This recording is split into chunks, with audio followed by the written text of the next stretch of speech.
আজকের গল্প অনিন্দিতার লেখা অবসর। ঘুম থেকে উঠে বিছানায় প্রগতিকে দেখতে পেলেন না তারকবাবু। কয়েক মাস আগেই কর্মজীবন শেষ হয়েছে, সামনে এখন অখণ্ড অবসর। পরিকল্পনা করে অর্থ জমিয়েছেন, কাজেই সেদিকে নিশ্চিন্ত। চাকরি জীবনের লম্বা ইনিংসেও অবসরের অভাব কখনো তাকে পীড়া দেয়নি। প্রাণ খুলে বাঁচতে ভালোবাসতেন, আর বেঁচেছেনও তাই। প্রতি মুহূর্তে জীবন থেকে নিংড়ে নিয়েছেন রস। 2 সন্তানের দায়িত্ব একাকী স্ত্রীর ওপর দিয়ে ছুটি পেলেই বেরিয়ে পড়েছেন পাহাড়ে, সমুদ্রে, চেনা অচেনা জনপদে। সেখান থেকেই জোগাড় করেছেন বেঁচে থাকার রসদ। বন্ধু বান্ধবের অভাব ছিল না কোনো কালেই। সঙ্গীহীন জীবন কাকে বলে সুযোগ হয়নি জানার। অন্তত আজকের সকালটা তারকবাবুর জীবনে আসার আগে পর্যন্ত। ভালো করেই জানতেন প্রগতি অনেক সকালে ওঠে, কাজেই ভোরে উঠে স্ত্রীকে বিছানায় না দেখে তার কিছুই মনে হয়নি। সদ্য কেনা ট্র্যাকস্যুট, ম্যাচিং রিবকে শু পরে চলে গেলেন হাঁটতে। পাক দিয়ে লাফিং ক্লাবে খানিক হাহা হিহি করার শেষে চলে এলেন মণ্ডলের চায়ের থেকে। কাগজের হেডলাইনগুলো দেখতে দেখতে অফিসের জুনিয়র স্টাফ প্রবুদ্ধর সঙ্গে খানিক গল্পগাছা সেরে বাড়ির পথে পা বাড়ালেন। ফ্রেশ হয়ে লেবু দেওয়া কালো কফি আর 2খানা ক্রিম ক্রেকার বিস্কুট, তারপর প্রাতরাশ। শীত, গ্রীষ্ম, বর্ষা একই রুটিন তার। বাইরে গেলেও নিয়ম বদলায় না, আর এই নিয়ম মেনে খাওয়া দাওয়া করেন বলেই সুগার, প্রেশার, কোলেস্টেরল কোনো কিছুই 60 পেরিয়েও শরীরে থাবা গাড়তে পারেনি। কিন্তু আজ সকালের কালো কফি গেল কোথায়? নিয়মের বাইরে গিয়ে সামান্য গলা তুললেন। প্রগতি, আমার কফি কোথায়? কফি এলো না, প্রগতিও এলো না। অপেক্ষা করা তার ধাতে নেই। তবু বাড়ির বাকি সদস্যদের কথা ভেবে কয়েকটা মুহূর্ত অপেক্ষা করলেন। কিন্তু 35 বছরের পুরনো স্ত্রী কফি ট্রে হাতে ব্যালকনিতে এসে দাঁড়ালো না। বাধ্য হয়ে আরেকটু জোরে গলা তুললেন। প্রগতি, কোথায় তুমি? আমার কফি কোথায়? 2 ছেলে 2 বৌমার একই সঙ্গে টনক নড়ল বোধ হয়। বাপের ঘরে এলো তারা একসঙ্গে। বড় ছেলে অমিত যেন অকস্মাৎ বাধা পাওয়ায় ঈষৎ বিরক্ত। ব্যস্ত হাতে টাই বাঁধতে বাঁধতে বলল, সকাল সকাল বাড়িতে এত চেঁচামেচি কিসের? ডাকাত পড়লেও তো লোকে এত চিৎকার করে না। বিদেশি ক্লায়েন্টের সঙ্গে একটা গুরুত্বপূর্ণ মিটিং আছে। 7 সকালে মেজাজটাই খিচড়ে গেল। ছোট পুত্র তো আরও এক কাঠি বাড়া। তুমি না হয় কর্মজীবন থেকে রিটায়ার করেছ, কিন্তু বাবা, আমাদের তো অফিস আছে। সকাল সকাল খামোখা চেঁচামেচি না করলেই নয়। কাজের জিনিস হাতের কাছে পেলে চেঁচামেচি করার দরকার পড়ে না। তোদের মা কোথায় শুনি? সকাল থেকে তেনার দেখা পায় না কেন? সেই কখন মর্নিং ওয়াক থেকে ফিরেছি, এখনো 1 কাপ কফি দেখা পেলাম না। জানিস তো আমি রুটিন মানা মানুষ।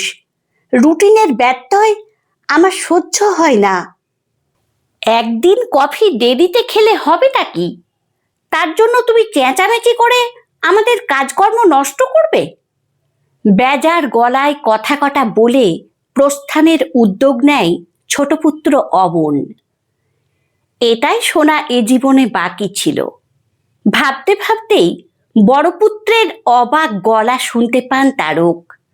কফি? এত গরম পড়ে গেছে, তাও তুমি সকালে কফি খাও?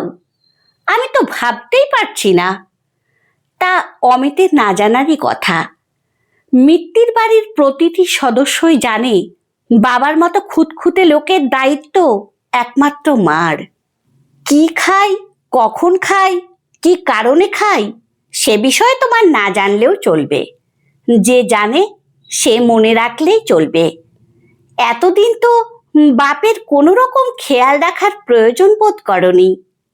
তার চাইতে বরং দেখো, সাত সকালে তোমার মাতৃদেবী গেলেন কই? তিনি কি আজকাল নিজের স্বামীটিরও খেয়াল রাখার প্রয়োজন বোধ করছেন না? তারকবাবুর দুই সুপুত্রই বোধহয় এবার চমকে ওঠেন। মা নেই? এত সকালে গেল কই? নিজের সহধর্মিনীর দিকে তাকিয়ে বলে ওঠে, তোমরা কেউ মাকে দেখেছ? ওদিক থেকে নেতিবাচক উত্তর আসবে প্রত্যাশিতই ছিল, আর এলো তাই। এবার বাড়ির সকলেরই বেজায় চমকে ওঠার পালা। মা মানে নিঃশব্দে দায়িত্ব পালন, অফিস করেও ঘরের হাল ধরে রাখা। সেই মা কাউকে কিছু না বলে হঠাৎ গেল কোথায়? ঘর দুয়ার, বাথরুম, রান্নাঘর, বারান্দা সব আঁতিপাতি করে খুঁজেও প্রগতির দেখা পাওয়া গেল না। ছেলে বউদের অফিস যাওয়া মাথায় উঠল। শুধু বড় ছেলে বিদেশি ক্লায়েন্টের দোহাই দিয়ে কিছু না খেয়েই অফিসের জন্য রওনা হয়ে গেল। এতদিন প্রগতি ছিলেন, পাত সাজিয়ে ভাত, ডাল, ভাজা, মাছ নিয়ে চিন্তা করতে হয়নি। সকালের নিয়ম এলোমেলো, প্রগতির কোনো খোঁজ নেই। সাইড টেবিলে মোবাইল চাপা দেওয়া চিরকুটটা সবার প্রথম তারক মিত্তিরের চোখেই পড়ল। ভেতরের লেখা দেখে প্রায় চমকে উঠলেন তিনি। এ কি লিখেছে প্রগতি? এ কি নিছক অভিমানের কথা, নাকি অন্য কিছু?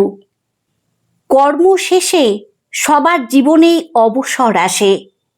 চাকরি থেকে অবসর মিললেও সংসার থেকে মেলে না। আমারও খানিক অবসর দরকার, তাই গেলাম অবসরে।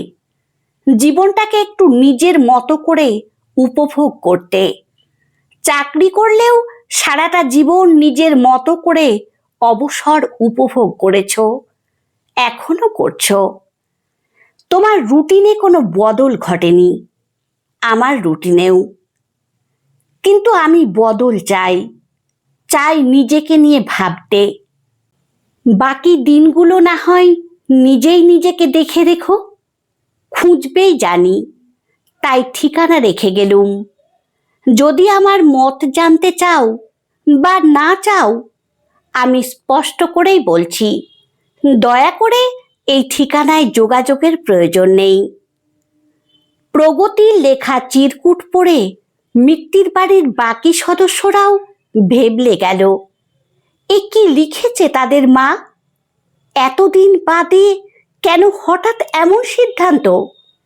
এতদিন তো এই সংসার নিয়ে কোনো রকম অসন্তোষ চোখে পড়েনি।